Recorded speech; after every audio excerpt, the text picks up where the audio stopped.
Allahu Allahu Allahu Allah Allahu Allahu Allahu Allah Allahu Allahu Allahu Allah Allahu Allahu Allah. Bismillahirrahmanirrahim. Assalamualaikum warahmatullahi wabarakatuh. Alhamdulillah, nahmaduhu wa nasta'inuhu wa nastaghfiruh wa na'udzu billahi min syururi anfusina wa sayyiati a'malina. May yahdihillahu fala mudhillalah wa may yudlil fala hadiyalah. Asyhadu an la ilaha illallah wahdahu la syarikalah wa asyhadu anna Muhammadan abduhu wa rasuluhu la nabiyya ba'dah. Allahumma salli wa sallim wa barik ala sayyidina wa habibina wa maulana Muhammadin wa ala alihi wa ashabihi ajma'in. Rabbi syrah li sadri wa yassir li amri wa hlul 'uqdatam min lisani yafqahuna qawli. Teman-teman sekalian,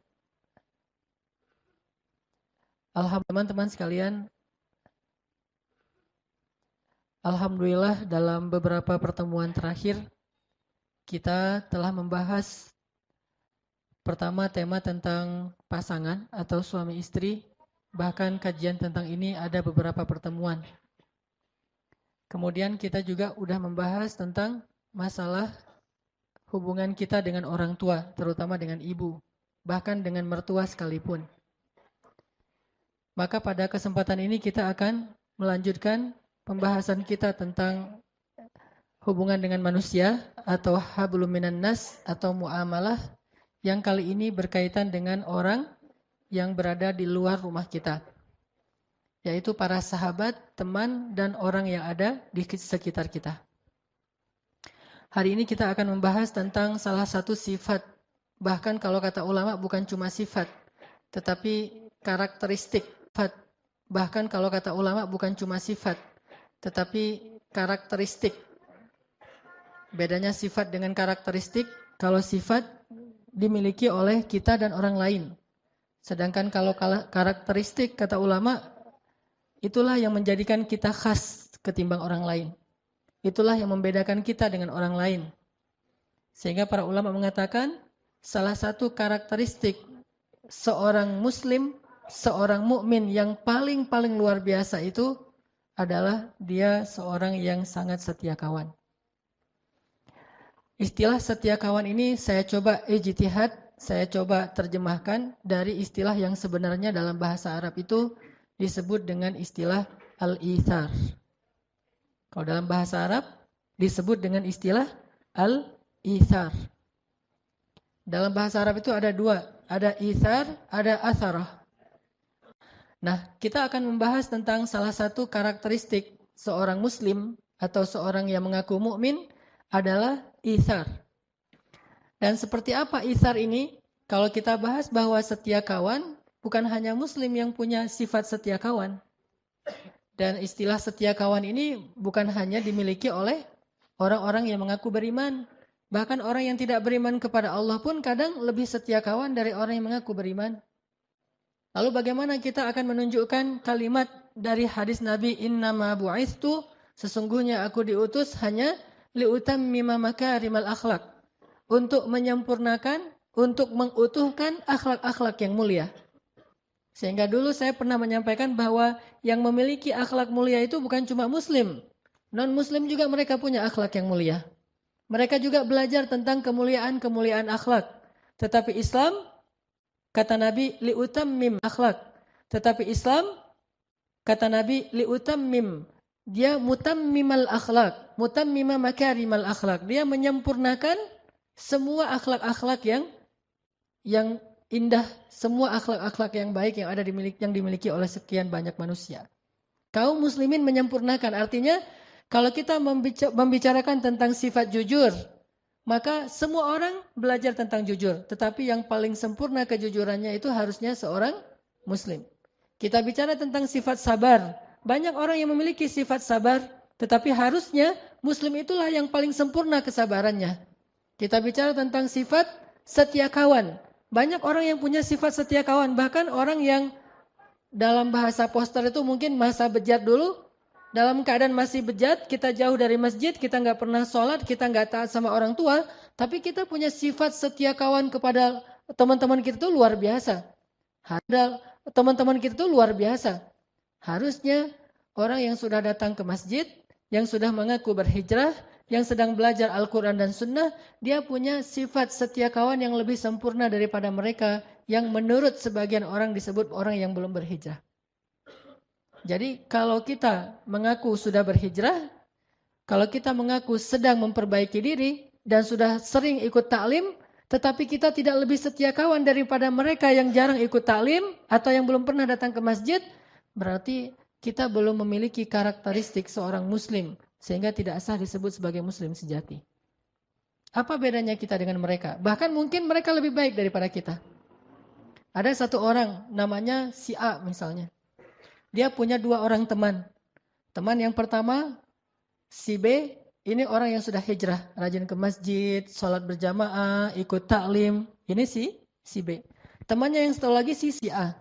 A ini membutuhkan pertolongan, atau dia sakit, atau dia butuh apapun, dalam keadaan sedang diuji dengan satu musibah, maka lihatlah siapa yang pertama datang untuk menolong si A. Kalau yang pertama datang adalah si B, harusnya demikian, karena dia yang sudah berhijrah, dia yang sudah belajar. Tetapi alangkah memalukannya, alangkah sedihnya, jika yang pertama datang kepada si A ini adalah orang yang gak pernah berhijrah, gak pernah ke masjid, ke taklim, yaitu si C. Sekarang kira-kira, kita punya teman nih, yang sering punya masalah, yang sering kadang-kadang diuji dengan musibah. Dia punya teman, salah satunya kita yang sudah rajin ke masjid, yang sudah sholat berjamaah di masjid. Dan dia juga punya teman-teman yang lain yang gak pernah ke masjid, yang seringnya ke tempat-tempat maksiat. Coba tanya pada diri kita masing-masing. Kalau teman kita ini butuh sesuatu, apakah kita lebih dulu datang kepada dia atau teman kita yang kita sebut ahli maksiat lebih dulu datang kepada dia atau teman kita yang kita sebut ahli maksiat lebih dulu datang kepada dia? Ini adalah muhasabah yang paling jujur untuk menunjukkan siapa yang paling baik di antara kita dengan orang lain. Yang kita sebut sebagai ahli maksiat dengan ahli ta'lim dan ilmu. Harusnya seorang muslim menunjukkan yang paling awal dalam kebaikan. Bukankah Allah mengatakan wasari'u ila maghfiratin min rabbikum wa jannah fastabiqul khairat was-sabiqunas sabiqun ulaikal muqarrabun. Mereka yang pertama, mereka yang lebih dulu, mereka yang berlomba-lomba. Di mana semangat perlombaan dalam kebaikan itu seandainya kita mengaku sudah rajin datang ke masjid? Apakah perlombaan kita hanya langkah-langkah menuju rumah Allah? Bukankah kebaikan bukan hanya ada di dalam masjid, tetapi juga kebaikan tersebar di seluruh bumi yang Allah miliki ini? Sehingga harusnya kita merasa harus muhasabah dan merasa malu kepada Allah dan kepada manusia. Bahwa kita seringkali bukan yang pertama datang untuk menolong saudara kita. Yang misalnya ada musibah di salah satu kota, di kota-kota ada di Indonesia, yang pertama yang datang langsung turun tangan.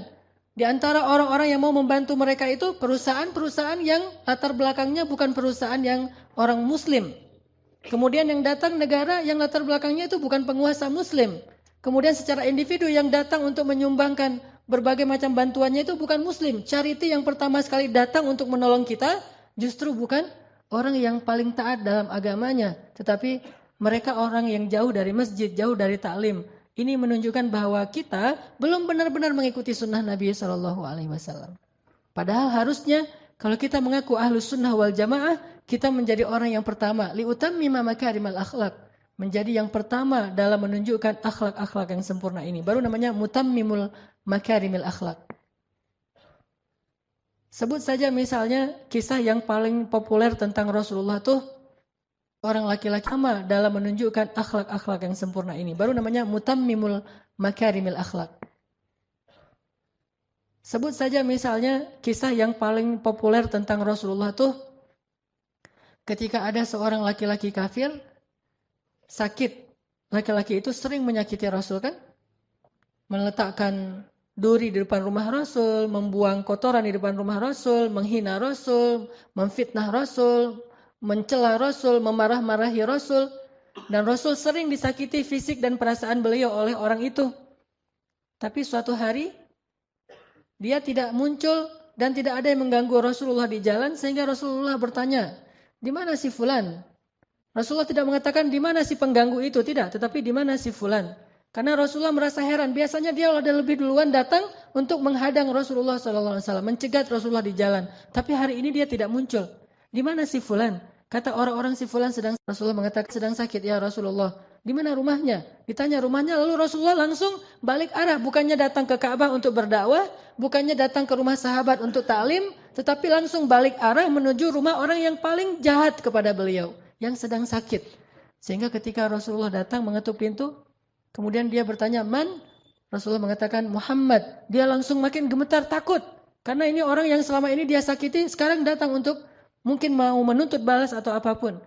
Lalu dibukakan pintu itu oleh keluarganya, Rasulullah datang dengan tersenyum, kemudian Rasulullah duduk di sebelahnya, kemudian bertanya bagaimana, apa penyakitnya, apa yang saya bisa bantu dan seterusnya, dengan akhlak yang paling indah yang beliau tunjukkan sehingga membuat orang tadi yang paling benci kepada Rasul tiba-tiba menjadi sejuk hatinya, menitikkan air matanya. Kemudian dia mengatakan, "Ya Muhammad, engkau adalah orang yang paling saya benci dalam hidup saya ini.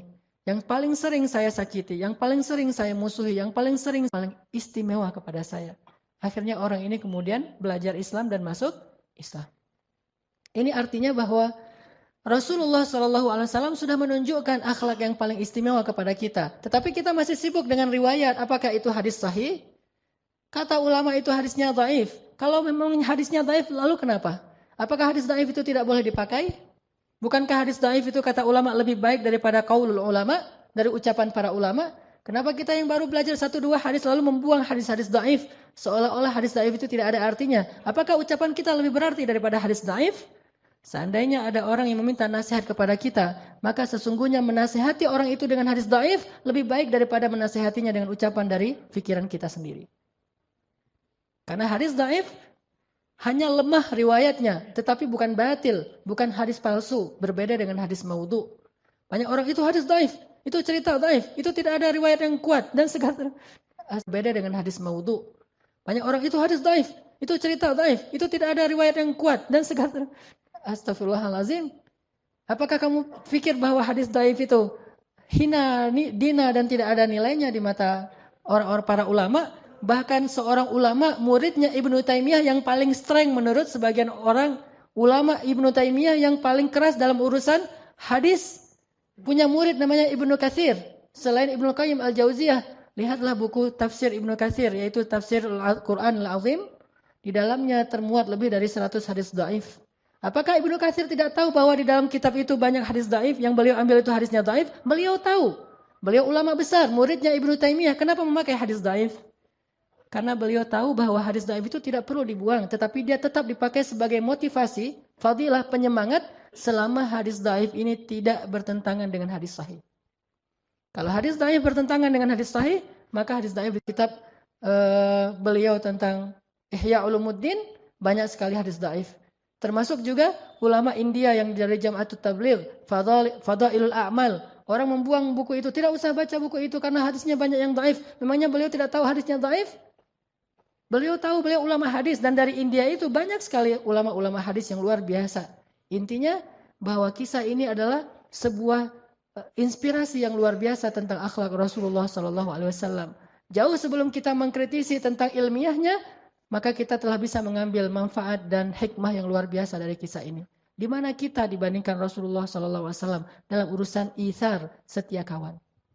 Maka teman-teman sekalian, malam ini kita akan belajar menjadi orang yang lebih setia kawan. Karena kalau saya pribadi merasa sangat malu ketika saya mengaku muslim, saya pakai aksesoris yang menunjukkan keislaman saya, apalagi kalau saya membanggakan keislaman saya. Aksesoris yang menunjukkan keislaman saya, apalagi kalau saya membanggakan keislaman saya. Jangankan membanggakan, hanya pakai aksesoris keislaman. Apa aksesoris keislaman? Misalnya diantaranya saya pakai baju koko, saya datang ke masjid, saya sholat, atau mungkin pakaiannya sampai ke jubah, sorban, peci, segala macam. Atau yang bahkan bukan hanya aksesoris keislaman, kebanggaan terhadap Islam. Saya memakai baju dengan tulisan bahwa saya bangga sebagai seorang muslim, saya ini seorang muslim, so what gitu dan seterusnya kan ya. Kan bangga sekali nih dengan keislaman kita dan itu baik. Tetapi di situ ada beban yang luar biasa. Bebannya adalah apakah kita yang mengaku sebagai muslim, bahkan membanggakan keislaman kita, sudah menjadi orang yang paling layak disebut sebagai akhlak terindah di antara manusia? Atau jangan-jangan kita yang mengaku sebagai muslim justru orang ngelihatnya dengan sebelah mata karena yang mengaku dan membanggakan keislaman itu justru yang paling tidak baik. Atau jangan-jangan kita yang mengaku sebagai muslim justru orang ngelihatnya dengan sebelah mata karena yang mengaku dan membanggakan keislaman itu justru yang paling tidak baik akhlaknya. Ini bagi saya muhasabah dan akan menjadi rasa malu yang luar biasa sehingga mencoba untuk selalu belajar. Ada orang di belakang mobilnya ditulis La ilaha illallah. Mobil yang di belakang, di kaca belakang sudah ditulis La ilaha illallah, nggak boleh ngebut loh ya. Karena itu bebannya berat. Kalau dia ngebut nggak ada La ilaha illallah, dia tidak membawa kalimat thayyibah dalam akhlak yang khabithah. Tetapi ketika di mobil dia tulis La ilaha illallah, dia tulis misalnya muslim atau apa, dia tulis bahasa-bahasa kebanggaan Islamnya, ini hal yang positif, tidak masalah dengan itu. Kita ingin syiar, tapi syiar itu ada konsekuensinya. Jangan hanya syiar dalam bentuk teks. Tetapi ada tanggung jawab yang lebih besar daripada teks itu sendiri, yaitu tanggung jawab akhlak. Karena orang tidak lihat sholat kita. Dan mereka juga tidak akan merasa kagum dengan sholat kita. Mereka akan lihat dan kagum akhlaknya, lebih baik akhlaknya daripada mereka yang di belakang ditulis mungkin kalimat-kalimat, misalnya FBI, mungkin dia ada kalimat tentang benderanya Amerika, ada benderanya Jepang, orang bangga dengan bendera yang lain. Atau minimal bendera Indonesia, kita pakai benderanya Palestina. Benderanya Arab Saudi, La ilaha illallah. Ini berat membawa kalimat itu. Makanya kenapa di belakang mobil saya tidak ada La ilaha illallah? Karena saya masih suka ngebut di jalan.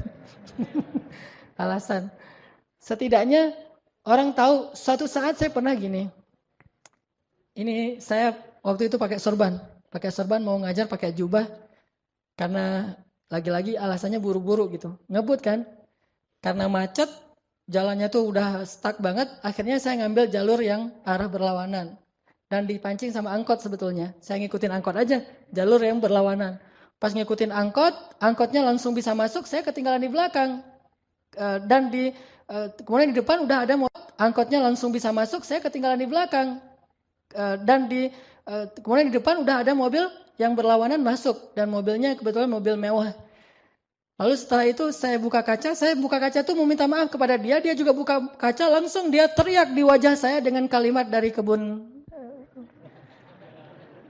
Dan waktu itu mungkin karena dia lihat dari depan ini orang pakai sorban, pakai jubah, tapi kok ngambil jalur orang. Di situ saya merasa sangat malu, bukan marah kepada dia, justru saya menganggap bahwa dia pantas mengatakan itu kepada saya. Harusnya saya membawa aksesoris Islam, pakai sorban, pakai jubah. Belum lagi nanti kalau ada yang kenal itu Ustadz Hanan dan seterusnya. Berarti saya harus lebih baik akhlaknya daripada mereka. Yang saya maksud dengan akhlak ini bukan urusan pribadi, tetapi bagaimana sikap kita kepada orang lain. Itu terbawa. Apalagi kita, misalnya teman-teman udah pada tahu nih, teman-teman komunitasnya kita di sini, ada yang komunitasnya atlet mungkin para atlet sepak bola, ada komunitasnya yang lain itu udah rajin ke masjid, bahkan bukan hanya tahu dari orang lain, kita sendiri yang kadang-kadang ngomong, saya ngaji di Al-Latif, saya sekarang lagi coba belajar agama dan seterusnya. Disitulah kita sebetulnya sedang diperhatikan oleh mereka. Kalau mereka memperhatikan kita, jangan buru-buru menjudge mereka bahwa mereka itu sedang curiga sama kita, menjelek-jelekan kita, enggak. Mereka sedang memperhatikan, apakah yang sudah mengaku hijrah ini lebih baik akhlaknya atau tidak. Kalau lebih baik, maka saya akan ikut dia. Kalau yang sudah hijrah ini, yang sudah belajar agama ini lebih mengalah, lebih sabar, lebih mudah memaafkan, lebih lebar senyumnya daripada yang lain, maka saya akan ikut dia. Tetapi kalau yang sudah mengaku berhijrah ini kemudian yang dulunya suka tersenyum sekarang mulai manyun, saya tidak akan ikut dia. Kalau yang dulunya dia orangnya asik sekarang mulai jaim, saya tidak akan ikut dia. Kalau dulunya orangnya sangat toleran sekarang orangnya sangat strength, sangat strike gitu, saya tidak akan ikut dia. Ternyata akhlak kita itulah yang akan menarik mereka untuk ikut sama-sama menikmati hidangan Allah di dalam masjid. Fenomenal, tentu akan ikut dia. Ternyata akhlak kita itulah yang akan menarik mereka untuk ikut sama-sama menikmati hidangan Allah di dalam masjid. Intinya adalah salah satu yang paling mereka perhatikan itu dan akan membuat mereka takjub itu adalah sifat ithar. Yang tadi saya coba terjemahkan dengan setia kawan. Mari kita coba baca ayat Al-Quran yang sangat fenomenal tentang masalah ithar yang ada di dalam surat Al-Hasyr. Coba kita buka surat 59 Surat Al-Hasyr ayat 9. Surat 59 ayat 9.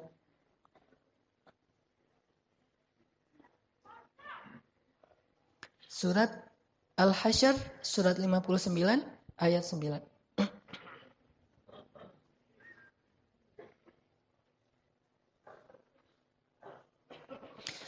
أعوذ بالله من الشيطان الرجيم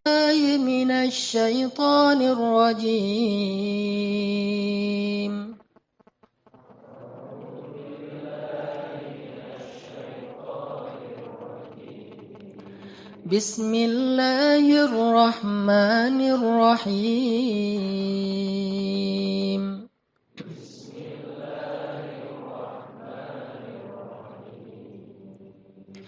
والذين تبوأوا الدار والإيمان من قبلهم يحبون من هاجر إليهم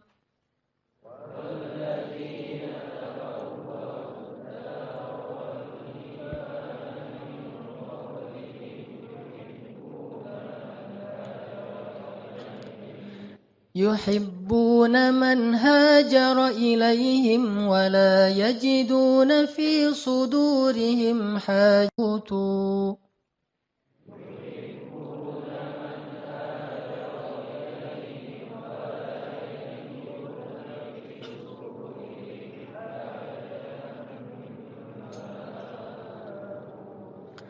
ويؤثرون على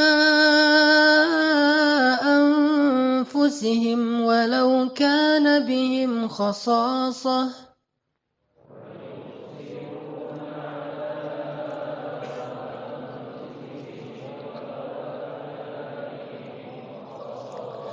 ومن يوق شح نفسه فأولئك هم المفلحون.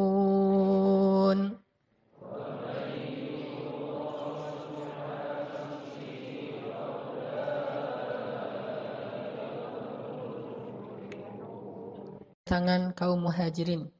Mereka adalah orang-orang Ansor yang sangat mencintai orang-orang muhajirin yang berhijrah kepada mereka. Dan mereka itu tiada menaruh satu keinginan pun dalam hati mereka terhadap apa yang diberikan kepada kaum muhajirin. Dan mereka selalu ithar atau mengutamakan orang-orang muhajirin atas diri mereka sendiri, sekalipun mereka dalam keadaan kesusahan. Dan siapa yang dipelihara dari kekikiran dirinya, mereka itulah orang-orang yang beruntung. Teman-teman sekalian, di dalam ayat 9 ini Allah Subhanahu wa taala menyebutkan satu kata ithar dalam bentuk verb atau kata kerja, yaitu kalimat wa yu'thiruna ala anfusihim walau kana bihim khasasah. Dan yang diambil sebagai sampel atau contoh tentang ithar di dalam Al-Qur'an itu adalah satu kaum, bukan satu individu. Ini menunjukkan bahwa sifat ithar ini dimiliki oleh orang banyak. Sebagai sampel atau contoh tentang ithar di dalam Al-Quran itu adalah satu kaum, bukan satu individu. Ini menunjukkan bahwa sifat ithar ini dimiliki oleh orang banyak yang luar biasa, yang mereka disebut oleh Allah dengan istilah kaum Ansor, yang terdiri dari suku Aus dan suku Khazraj. Orang-orang Ansor, orang-orang Madinah. Ternyata orang-orang Madinah ini adalah orang-orang yang ahlul ithar, orang yang sangat luar biasa dalam berithar, dalam setia kawan itu luar biasa orang Ansor. Sangat terlihat nanti kisah-kisah itharnya orang Ansor itu, gimana mereka bisa setia kawan, gimana mereka bisa lebih mengutamakan orang muhajirin daripada diri mereka, sampai ke tingkat yang kita tidak bisa mengerti, sampai ke tingkat yang tidak bisa dipercaya oleh akal kita. Begitu luar biasanya sifat setia kawannya kaum Ansor. Di antara contoh setia kawannya kaum Ansor misalnya, ketika kaum muhajirin datang ke Madinah, kemudian mereka membutuhkan, Ansor membagikan setengah dari rumah mereka untuk muhajirin. Memberikan setengah dari tanah mereka untuk muhajirin. Bahkan ada di antara mereka yang menyerahkan seluruh hartanya untuk kaum muhajirin, dan mereka kemudian tinggal bersama keluarga mereka yang lain. Jadi kalau ada adik kakak berlima nih, maka salah satu di antara yang orang 5 ini menyerahkan seluruh hartanya, kemudian dia numpang tinggal bersama keluarganya yang lain. Saking ithar, saking setia kawannya kepada kaum muhajirin. Ini yang dilakukan oleh orang Ansar. Sehingga ketika Rasulullah dan sahabat muhajirin datang ke Madinah, mereka tidak kelaparan. Mereka tidak kedinginan, mereka tidak kepanasan. Mereka semuanya mendapatkan tempat seperti yang mereka dapatkan di kampung halaman mereka. Karena itsar dari kaum Ansar. Siapa di antara kita yang bisa seperti ini? Datang orang yang kita tidak kenal sama sekali. Kalau itsar kepada para sahabat, setia kawan dengan teman-teman itu, ini kita mungkin bisa. Bahkan ada di antara kita yang mungkin punya pengalaman di masa-masa lalu, saat kita punya komunitas motor mungkin, atau komunitas hobi yang lain, ketika ada teman kita yang misalnya anak Vespa nih, ada temannya jalan dari Bandung ke Pangandaran, sampai di daerah Pangandaran atau katakanlah misalnya Garut aja atau Tasik gitu, Vespanya mogok. Kemudian dia telepon tengah malam, jam 1 malam dia telepon temannya di Bandung, bro, Vespa saya mogok gitu. Dan saya sekarang, kamu lagi di mana? Lagi di Tasik, nih mau ke Pangandaran. Mogok udah berapa kali dibenerin nggak bisa hidup, nggak bisa nyala. Saya sendiri sekarang di jalan. Oh ya udah, lo tunggu ya di situ ya, entar lagi gue datang gitu. Akhirnya dia dari Bandung jauh-jauh naik Vespa juga ke Pangandaran. Untung nggak mogok lagi di daerah Ranca Ekek gitu.